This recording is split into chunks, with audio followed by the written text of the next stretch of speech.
all the various kinds of kindness. There are so many.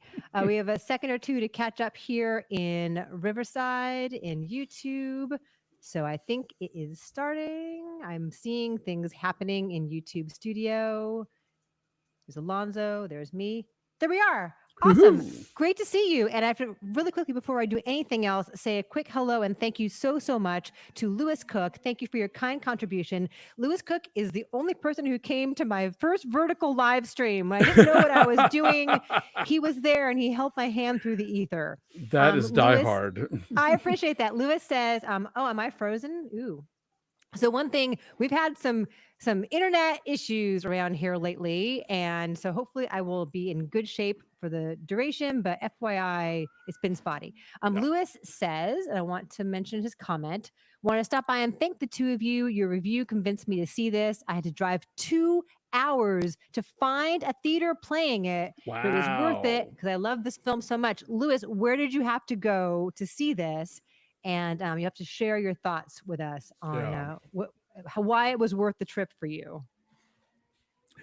I saw some reviews of this that were much harsher than I would have imagined, and I was kind of like, I was surprised. I mean, like, you know, look, people have their opinions, but it seemed to me like I think people were digging the sort of relatively humanist Lanthimos of the last couple of movies and weren't ready for a return to like this Lanthimos, you know? Yes, dogtooth kind of nihilistic. But as I was thinking about it before we showed up here, it's still very much in keeping with the themes he likes to explore of people trying to make connections with each other and the awkward ways that plays out, right? Like people, and that's what The Lobster is about. That is what Killing of a Sacred Deer is about. That's what The Favorite is about to some extent, which is a more playful film. But people trying to connect and failing and like doing it horribly in awkward ways. The dark absurdism of human existence. Yeah, no, for sure. But Connor says, new favorite, Yorgos. Hope you two are doing well. You're the best. And howdy from Jesse and Looney and Jordan saying, first time I made a live stream. We're glad you're here. Great to see you. It's wonderful. Oscar says, congrats on 30,000. Thanks so much to all of you for being here and helping us make that goal. Happy to see that. And Connor says, of the 137 movies he has seen this year, this is his favorite. Okay, and Millie's here. Hi, Millie Shelton. Saw the film yesterday, so much to talk about, but I did like it. There is so much to talk about. So where should we begin? Should we begin with like the first segment of it? We should go in order, I guess. So let's talk about what all happens in that first segment that we didn't want to spoil in our non-spoiler review. Yeah. So, the first segment is where a lot of our names.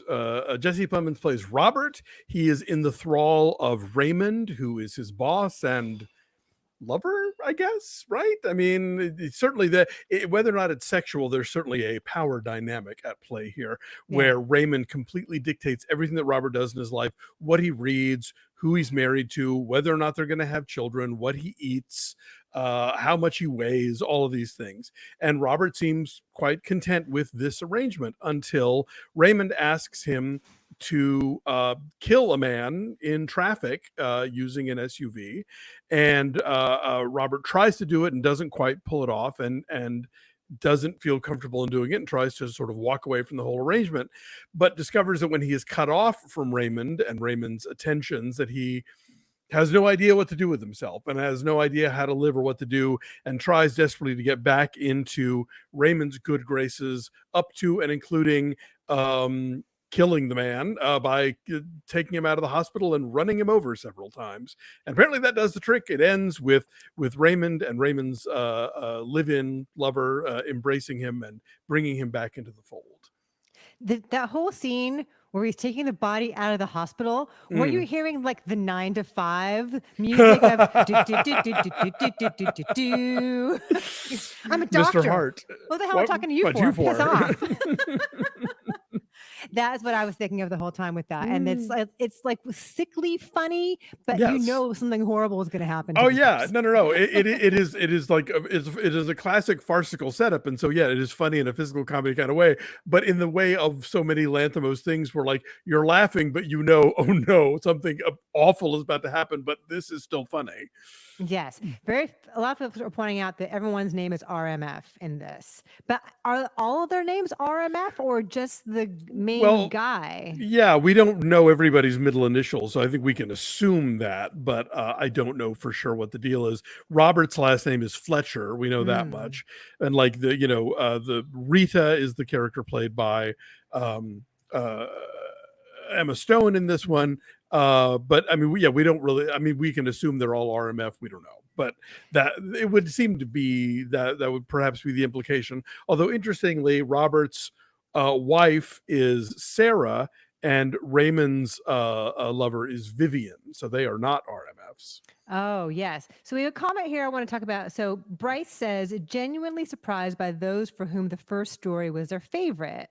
It was still great, but to me, it was the least complex and challenging. For me, it goes 2 and then 3 and then 1. That's interesting because I like 1 and then 3 3 and then and then 2. Yeah, me 2. too. Bryce, I'd be curious to hear, Bryce, why you like 2 so well. Although Yeah. I will say 1 is probably, if you were going to point to something that feels like it has a beginning, middle, and end, then 1 definitely, and 3 close to that. 2 is the one that is the most elliptical. And if that's your cuppa, then yeah, 2 is going to be the one I think you like. Right, definitely. Yeah, the 2 leaves a lot for interpretation, which I enjoy. I do. Sure. But yeah, one feels richer emotionally and technically. It's the one that's rooted most in reality of the 3. Yes. Like a recognizable day in day out. Like you could imagine that this would happen, that somebody would seek this kind of guidance from a guru of some sort. Everybody's looking for something, as I pointed out in our non-spoiler review. And so there are so many people, whether they are fitness gurus or life coaches or influencers, who seem to have the answers, and that's who this is for Jesse Plemons' character. So I found that to be the most resonant because it felt like, oh, this could actually happen. Right. Whereas like number 2, Space Wife, whoever she is, that was fantastical. And then the third one, I guess it could happen. You could have an extreme water cult. Well, the third one is also about gurus and influencers, Yeah. and kind of people, in both cases played by Willem Dafoe, telling you what to do with your life. And then the second one, I think, kind of raises the idea of like, did this all happen? Did some of this happen? Is some of this just existing inside the head of the Plemons character? So maybe we should get into 2 and talk about that for a bit. Real fast, though, I want to say about 1 part of why I loved it so much is just the look of it. Robbie Ryan is a cinematographer again who shot Poor Things, and there are individual images that are so gorgeous in terms of just the texture and like the dark kind of richness of the lighting. There's this scene where Jesse Plemons is sitting at the bar of the restaurant where Willem Dafoe sends people to do their connections or whatever, and it's just. It looks like something out of The Godfather almost, like the use of like the darkness and the lighting in there. So I thought I like that very much as well. And there's like a sadness to it in the Plemons character, but also it's terrifying. For sure. Yeah. Why don't you describe what happens in part 2? RMF is flying. God, I wish I could. So Emma Stone is lost at sea, or so we think. Jesse Plemons is her husband, who is still at home and is waiting for her. Their best friends are Mamoudou Athie and Margaret Qualley, who come over for dinners, but that's not the same without having that fourth person there, as we find out from what this relationship is actually all about. Is that the thing that made you laugh out loud, Alonso? Yes. When they're at dinner and he's like, could we watch the video again? And they're like, are you sure that would make you feel better? No, I really think it will. And they cut to the video and it is the 2 couples swinging and filming themselves having sex with each other's spouses. And I did not see that coming. And I let out a guffaw of like, oh my God. So yeah, that is probably the biggest single laugh I've had in a movie this year. I kind of guessed that that's where we were going with this. Okay. That might be something sexual, but like then to see it, it's like a shocking cut to it. And it's like, they're in the throes, like they're doing it. It's not in any way like romantic Skinamax. This is softcore. Act 3. They're doing it. And just the awkwardness of watching them watch themselves. Again, the awkwardness of trying to connect. They're trying to have a deep human connection. And Right. it's weird. And of watching it at that particular moment, like, because he's so sad about her being missing, like, this is the thing. This is the you think it's going to be a video of them, like, at an amusement park or some sort of thing. Like, no, this is the moment he wants to remember as he is, like, pining for his lost wife. Yes, Mick Lebowski says the reveal of the video was the best part of the film. Lots of laugh out louds on that one. So then all of a sudden, like, somebody shows up and has been rescued. Like, he gets this call that your wife's been rescued at sea, goes to the helicopter, goes to the hospital. And from the very beginning, there are little things that seem off in terms of her tastes in things. She wants a cigarette and she doesn't smoke. I mean, just she looks Her exactly, shoes don't fit. Yes, like she looks and sounds exactly like this wife that he loves, and Right. but it is not. But who is it? And so to test this person, quote unquote, because is it even really a person? He asks increasingly demanding, I don't know, showings of loyalty, showings of faith, of truth. Tests, yeah, to to prove that it is who she says she is. And because, like, I'm craving a sandwich. Was it a sandwich he wants, or his eggs he wants? And he wants a finger with the eggs. Yeah. And then there's more and more intense things as far as, like, Right. sacrificing herself. But then there's a knock at the door, and it's the real wife. And they hug while, like, fake space wife, whoever she is like lying there, having tried to remove her own liver. Right. Yeah, but So it's, what's again, that it's like, about? that's the one that continues to elude me, because it's like, are we meant to take this at face value? Or are we meant to think that he's gone nuts and has tortured this poor woman who has come back and is somehow convinced that it's not really her, and basically led her to her own demise, and is now imagining the return of the real wife? Like, it ends abruptly and we just don't know. We're left to wonder exactly. And if it is true and it did happen, then who is this woman and where'd she come from and why did she come from? And what does this have to do with the dream about the island where dogs live as humans and keep humans as pets? There's a lot of unanswered questions on the table here, which is great. Like, this is what we go to art house cinema for.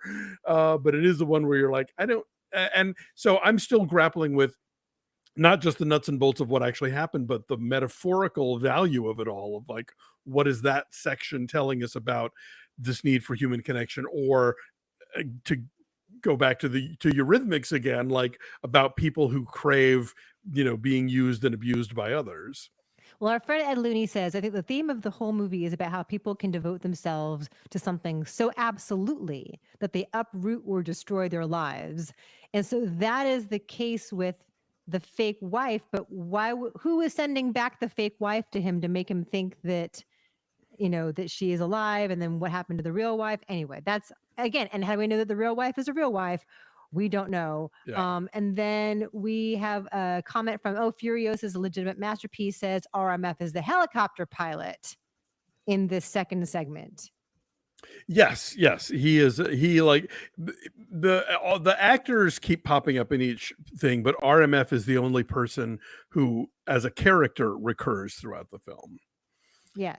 Which brings us. Oh, sorry. I was gonna say just more of this though. Also, Jesse Plemons and Mamoudou Athie are police officers together, and I can't remember who it was, but somebody commented along the way that Jesse Plemons' character gets thinner and thinner as the film goes on, per the conversation he has with Willem Dafoe about how skinny men are ridiculous. Like, he's insisting that he eat. He doesn't want him to get skinny, but Jesse Plemons gets skinnier as the film goes on. So are we meant to believe that he is a ridiculous figure because he has lost so much weight, and, like, by the end he's literally a shell of his former self in his baggy linen cult clothes? Well, I mean, are we to take Raymond as an authority on any of this? You go. I mean, and also, I mean, I imagine that there are probably people who theorize that these films aren't taking place in order. Obviously, because, RMF dies in the first one, he appears in the second one, he is resurrected in the third one. Yes. That's good. And that brings us to a comment from Dan Peters, actually. Any Bible scholars here? Lots felt like biblical parables. Defoe is God in number one. Plemons is in number 2, Qualley is in number 3, and there's a pound of flesh on the floor. But Pound of Flesh is Shakespeare, right? Yes, that's from Merchant of Venice. But there's also Lazarus. Oh, So interesting. Okay, so then tell us about part 3. okay, so part 3. This time, Plemons and Emma Stone are members of a water-based cult that is run by Willem Dafoe and Hong Chau. They are looking for a woman who has the ability to resurrect the dead. They meet with one candidate and take her to the morgue, and it's clear that she's not going to be the right one. Stone's character had been married to Joe Alwyn. They have a young daughter together, but she has left them behind to go be part of this cult. They return to headquarters where they're given another possible lead, who turns out to be dead. But then a woman played by Margaret Qualley comes up to them and says, "I know who you're looking for. I know who you need. It's my twin sister, who's a veterinarian." So Emma Stone's character wounds a stray dog, and takes it into the vet, and sees that the vet is indeed able to revive it. And unfortunately, then she goes to visit her husband and daughter again. The husband roofies her and rapes her, which the cult now says that she is tainted and cannot be a member anymore. But she goes back to get the veterinarian because she's convinced that she's the right one. And the vet does revive RMF at the morgue. And when Emma Stone tries to drive her back, she gets into a car accident and kills her. Oops. Yes, because she goes flying through the windshield. Yes. And that's what happens in the third part. Okay, yes. And so again, it's the question of dedication. This person is so devoted to this cult and to the sense of belonging and the human connection that she thinks she has made there, that she will injure a dog, to find this person that she thinks is going to be her redemption, her entree back into this world again. Yeah, that whole one, this was the most disturbing of the 3. Well, yeah. I think. I mean, because yes, she's sexually assaulted by her husband, and what happens with the dog is bad. And we see Margaret Qualley go through the windshield, and even before that, when we see her running into the pool, the other twin version of her running into the pool and splayed out. This is their fun little party game. Watch this. Yeah. It's kind of disturbing. Yes, Teddy says NXIVM vibes. You know that we always enjoy anything NXIVM related. Indeed. Right, because they're all having sex with each other, or they're all having sex at least with him, and sometimes with her, sometimes with Hong Chau. Yeah. But there's also, I think, there's a parallel between Emma Stone's character here and Plemons is in the first film, in that they are sort of expulsed and then desperate to get back in, whatever it takes, whatever they have to do to get back into the graces of Willem Dafoe in both cases, so they can who gives meaning and purpose to their life by basically telling them what to do all the time. Yeah, Jonathan says the last shot of part 3 was darkly comical when one's literal rebirth and another one's metaphorical rebirth are halted. Yeah. No. So now what? So now she can't get back in, right? Exactly. Yeah. And, and then we do get a shawarma with RMF eating a sandwich and getting ketchup on his shirt. Yeah, somebody in the comments mentioned the ketchup on the shirt. What is that about? Because they really take a moment to linger on that shot. I mean, obviously it's supposed to resemble blood, I guess. That basically this guy is doomed to come to a violent end no matter how many times you bring him back. I don't know. I mentioned David LeMan really fast. Thank you so much for your kind donation. David says, I enjoyed this movie a lot and loved that it felt like a contemporary thriller compared to Yorgos's previous original films, Sacred Deer and The Lobster. I'll tell you, I need to dig more into the Greek stuff. I have not seen Alps. There's a film that even pre-Alps and Dogtooth that recently got a home video release in the US, and I'm forgetting the title now. Is it Nimic by chance? Fred mentions part 2 reminded me of the Yorgos short film Nimic with Matt Damon getting replaced at the end. Oh, no. This is a feature. Okay. I'm going to look it up real quick. But anyway, this is I mean, I think, you know, yes, it is of a piece with the lobster and with Killing of a Sacred Deer, but I think it's also of a piece with his stuff that, you know, is not in English. Tibbs is a good comment here. I Canetta. noted. Canetta is the feature. Sorry. Sorry about that, honey. I noticed Tibbs says, I noticed the alarm clock in part 3 being kept at 6:25 a.m. and the page number of the book and chapter in part 1 are 25 and 6. Huh. What's that about? Is that a biblical thing? I mean, 625 is 25 squared. I don't. Who knows? I'm not about to go down a numerological rabbit hole here. It might Yes. just be like a "Are you paying attention?" little thing he's doing for funsies. I don't know. Yeah, just to make them all connected here. So now that you've had some time to think about this film, Alonso, do you like it better? Do you think less of it? How do you feel about it? I like it the same. I think. I mean, I maybe even more just because it is a film that loans itself to being thought about, which a lot of them don't. You know, like there are movies that we review that by the time we're at the parking lot, I'm already like, what did I just see? Oh yeah, I saw a thing. Right. Mhm. This one has definitely been a sticker. You know, it is it's hung around, and I have not had a chance to see it again, which I want to do, and I Right. think that further viewings will probably yield, if not answers, at least more sort of, you know, food for thought or speculation or possibilities for where this might be going. But yeah, I'm still on board with this one. What about you? I appreciate it more. I think walking out of it, I felt kind of just stunned. You know, you and I did a quick little reaction video, and we're like, "What did we just see?" Yeah. Like, I always love being challenged, and so that's exciting. And I appreciate just the range that all these actors get an opportunity to show within this confined space over the across all three of the films. I mean, Defoe is playing a father figure in each, but Hmm. they're extremely different from each other. Emma Stone is totally different in all three of them. Yeah. To see Plemons is too. So just a chance to do that. So now that we've seen this and thought about it, does Jesse Plemons best actor when it can make sense?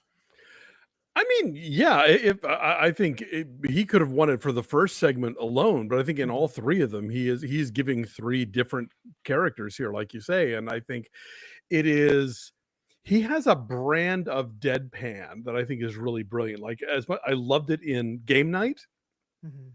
you know, where he uses it in a very sort of aggressively comedic way. But I think here, uh, i- being so sort of stolidly reactive and not immediately betraying what's going on to them, I think makes these characters really kind of all the more fascinating because it's you're he's not giving it to you on the surface, you know, Mhm. but there's a whole lot going on in there. And I think there's a sadness and also a dangerous quality to all three of these performances here in terms of how far will he go Hmm. and how awful is it that he feels like he needs to go that far in all of them. So you could, superficially judge him for his actions Sure. in one, especially where he's like running people over with his car. Yeah. Or and in two where he's asking the second wife, the fake wife, for body parts, Yeah. but you that comes from this place of like he's bereft, like he's lost, and so you feel for him. And I think his face has such a sweet boyish quality, or it has, and now as he gets older that changes into something else that's really interesting as well. Well, you know, and it's kind of like the conversation that we had about the bike riders. Like the movie never stops and tells you this guy's backstory. We don't know what brought him here, what his childhood was like, why he feels this Yeah. need to be, you know, in the thrall of these father figures, or why he feels the need to, you know, like question the identity of his wife or whatever. But in the immediacy, like Plemons brings it to you. Like Mhm. you don't stop and ask those questions because you believe it.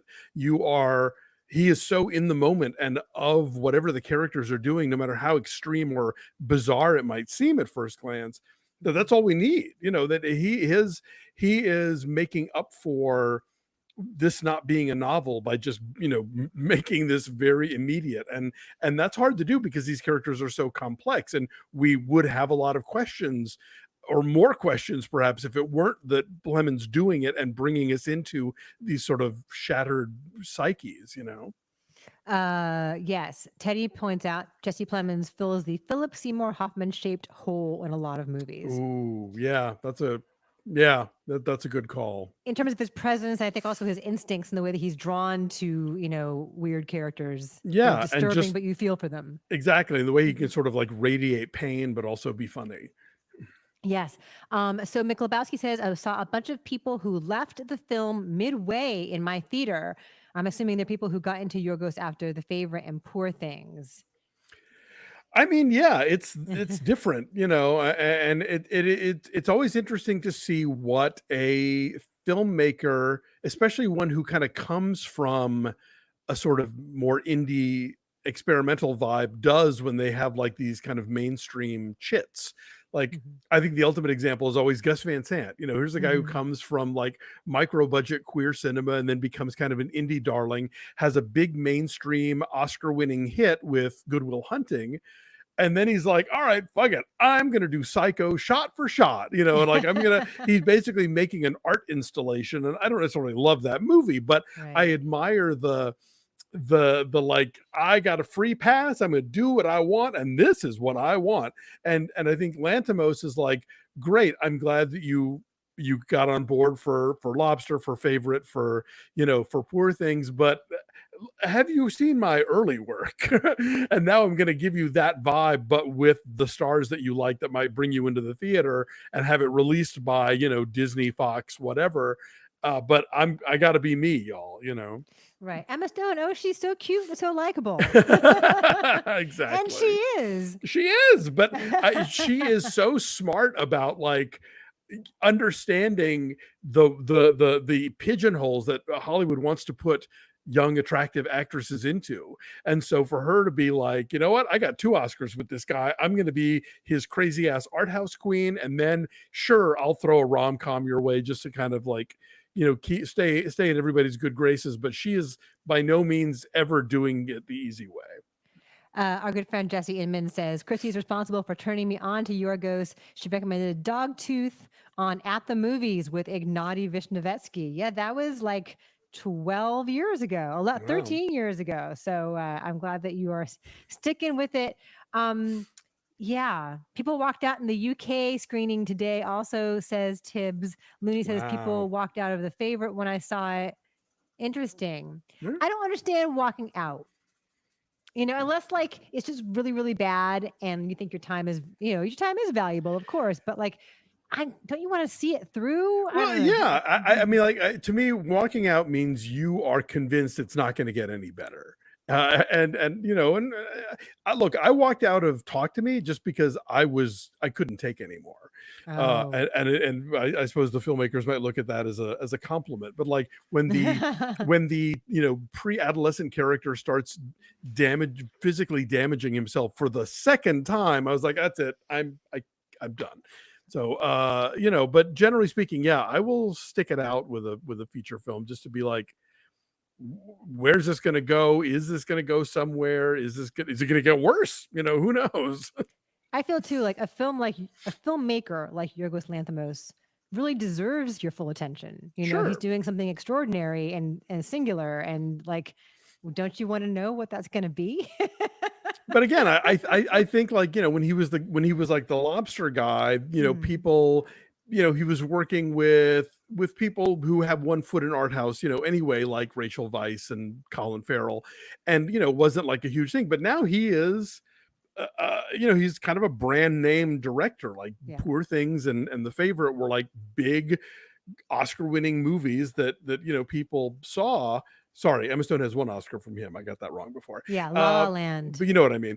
And so yeah, so I can see where the casual moviegoer might be like, oh, okay, well, Emma Stone from the guy that directed Poor Things, okay, yeah, sure, and then be like, what is this, Why is she But cutting yeah, off her thumb? I would wish that people would give this movie more a shot. But hey, at least they walked in, they tried, they bought a That is ticket. true. Christian points out, I kind of wish the entire end credits just played over Emma Stone dancing for like 5 minutes. I saw a reel today on Instagram about the origin of that dance. Have you Oh seen yeah, this? no, tell me. So apparently, during the shooting of Poor Things, she would just be goofing around, like waiting for the shot to be ready, Mhm. and just in full Wearing those outfits. with like the hair and the big eyebrows. And she just came up with that dance. She was just like goofing around and messing around, and then one of her friends shot video of it and showed it to Yorgos, like, this is what we do, behind the scenes. And he's like, you've got to do that dance in Kinds of Kindness. We've got to find a reason for you to do that dance. And that is like the signature image of the entire film. Yeah. Because it What seems is with joyful. You don't really what know what's happening in that moment. what is with the purple Plymouth? I mean, is it symbolic or is it just like, oh, why not? Right. And the fact that she drives like a bat out of hell always. Like, Yes. why? Why? Maybe it's just like she's so invigorated to not be someone's wife and mom anymore. And she feels like her Mm, true purpose is this cult, that she's doing everything in true. extreme. And maybe it's foreshadowing of like, this is a woman who's going to have a really bad car accident. Yes. Looney says, I hope Olivia Colman and Colin Farrell work with him again. Yeah, to Oh, people who, sure. who Yeah. take chances. Yes. Out of 5, how much would you give to this movie, Kinds of Kindness? Well, we gave numbers to it out of We scored it 10. before. I don't recall what our numbers were. Me neither. But go back and look at that video. Yeah, I'll put a link down to our old review somewhere down there.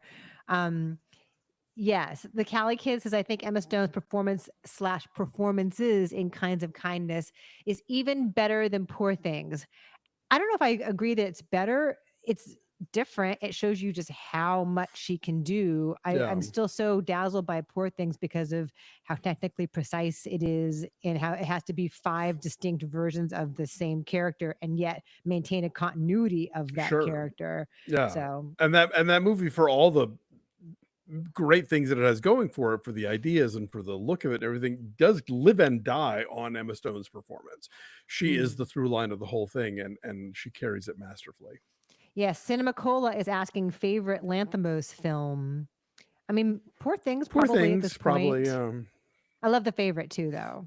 Mm. And I I mean, love Lobster. I haven't not liked one. I haven't seen Mhm. all of them, but I haven't not liked one. Yeah, for sure. Dan says we gave it 8.8 and 8.5. Okay. Cool. I believe you. I think Thank you. that sounds. Cali Kate also says, I hope Kinds of Kindness gets a Best Picture nom. This I don't think is going to happen. I think this one's just too weird. Like I Yeah. thought Poor Things was too weird. I mean, the Yeah, that Academy was has a gotten surprise. right. The Academy has gotten younger and a lot more diverse in terms of its taste, in terms of its experiences Mhm. and background. But this, I think, is just too weird. Also, I think anthology films are a tough sell with people Mm. because they don't think of it as one movie. They think of it as sort of like 3 shorts, sewn together in a way.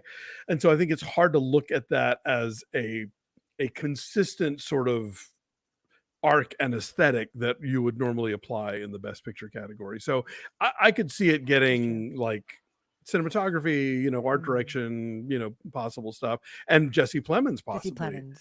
But yeah, I would be surprised to see it best picture. But then I am a terrible Oscar prognosticator. Let's never forget that. Our friend Raya says, damn, I'm late. Not sure what you've discussed so far, but I have so many questions about the second story. Please feel free to ask. Yes, we are left with many as well. We also have questions. Warren also wants to know 5 favorite movies of this year so far. Funny you should ask, Warren, because we are doing a best of 2024 so far on Friday. Yes. So stay tuned for that. You could probably guess what some of them are if you hang out with us consistently. I think we're going to have some overlap. Yeah. Some yes, some no. Yes. Looney mentions Wild Tales, an Argentinian film, is the best anthology movie I've seen. We did a table for one on that with Jesse, right? Mm-hmm. Wasn't That's that a our great first one with Jesse? Yeah, The stories are consistently great. Yeah, I had seen that one before. I'm a big fan of that film. You're right. That's a good one. I love Paris Je T'aime. Like that one has like 14, 18 segments. Like there's one for each arrondissement. And I kept waiting for the dud. And I thought they were all pretty good. And the Alexander Payne one with the great Margot Martindale is perfection. Like that's the movie that made me a lifelong Margot Martindale worshiper. Like she's so good in that and heartbreaking. She should have gotten an Oscar nomination for that movie. She's always good. Yeah. And then there was a New York, I Love You. right? That Didn't was see any of the similar. other cities. There's been a Berlin and a Tel Aviv, I think, but Paris was great, but the other ones just seemed like they were kind of trying to bite their rhyme. But like the collection of filmmakers they got for Paris is amazing. Like the Coens do one, and Mm. Alexander Payne, and I think Wes Craven did one. Like it's really cool. Dan asks, how different would any of our reactions / scores be if the 3 stories were told in a different order? That's an interesting question. I don't know that I would feel differently about them because I don't feel like one influences the other. They do seem kind of discreet, Yeah. despite the fact that you do have this recurring character and whatnot. But yeah, I don't know. Yeah, I'm with you. I don't know that it would have made a giant difference because even now I'm thinking of them as 3 units and not as like a Uh-oh. film that comes together. Miklobowski asks, what's your most anticipated film of the rest of the year? Mine is The Substance. I was just talking to our good friend Glenn Whipp of the LA Times about The Substance last night. We carpooled up to Maxine, which we're going to review after we talk to you guys here. And he was saying that he saw The Substance and it was just nuts. Like, is Cronenbergian body horror, and Demi Moore is great in it. Oh, that one. Okay, yeah. No, that does sound cool. Mine is probably The Room Next Door, which is the new Almodovar with Tilda Swinton and Julianne Moore, which I'm crossing fingers will be at the Venice Film Festival.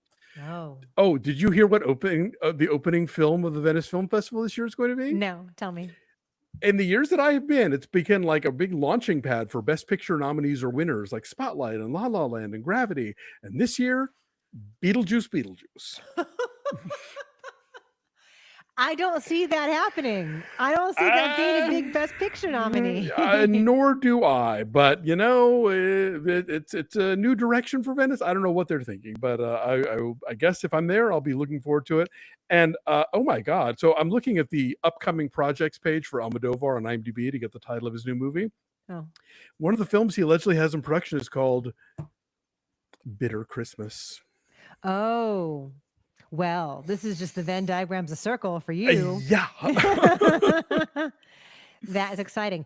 Yeah, so we're going to take off in a second to go, and we're going to do Maxine today, which we don't agree on. We had a quick little out of the theater reaction from Maxine last night, and then we're going to review Beverly Hills Cop, Axel F, in case you missed our Beverly Hills Cop rewatch. That is out there. Getting some comments and some thoughts. Yes. On that. And then we'll be posting Axel F later today after the embargo lifts. 4 p.m. Pacific. There's an embargo. Oh yeah, Jonathan Caro mentions Nosferatu. Oh yeah. Right. Which is Robert Eggers. Robert right? Eggers, yeah. I need to go back and watch the Werner Herzog one because it's been a very long time since I've seen that one. I feel like didn't you and I watch the original like Murnau Nosferatu for something? I think it was an off the menu, like for Halloween or something. Okay. It does look amazing, Gage. Yes, the trailer is absolutely gorgeous. His, weird in ways that like the lighthouse is weird and twisted. So same guy, right? No, he's the Vivitch guy. Yes, but also the lighthouse. And also lighthouse. Yeah, he's all of these things. And the Norseman or the Northman or whatever. The Northman, right. And Christian says, love Emma's wardrobe in the last segment, orange and purple, like her hair and her car. Did you notice, Alonso, at the Grove last night when we went to see Maxine, that they had a big display case with Emma Stone's suit from Kinds of Kindness? Ooh, no, I missed that. Like how they used to do costume displays at the ArcLight. Yeah. R.I.P. the ArcLight.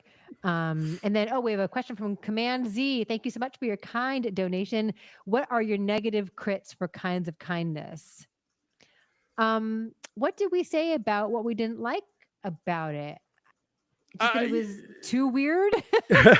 Even part 2 is too weird even for us. I don't know. Yeah, I mean, part 2 is definitely making you work for it, and I think if it were the kind of thing where I'm like, oh, there's a blueprint here, I'm just not seeing it, and then there's like is there a blueprint here? I'm sort of caught between those two things. But I will say that I think that every segment of the film is committing to what it is and what it's the story that it's telling in the way that it's telling it. Like there's this is not a movie that ever reeks of studio notes. You know, it is very much absolutely what Lanthimos set out to do. Yes, that is true. And the fact that we're here, that there are so many of us here in the middle of the day on a Tuesday talking about it is testament to how exciting it is to have a filmmaker who challenges us like that. Yes, thank you all for not walking out in the middle. Thank you for staying for all three and staying to see RMF get ketchup on his shirt. Thank you for being here, guys. We have other stuff we're going to review today. My internet is misbehaving. I see it looks like because I'm looking at myself on YouTube and my eyes are closed and I'm frozen.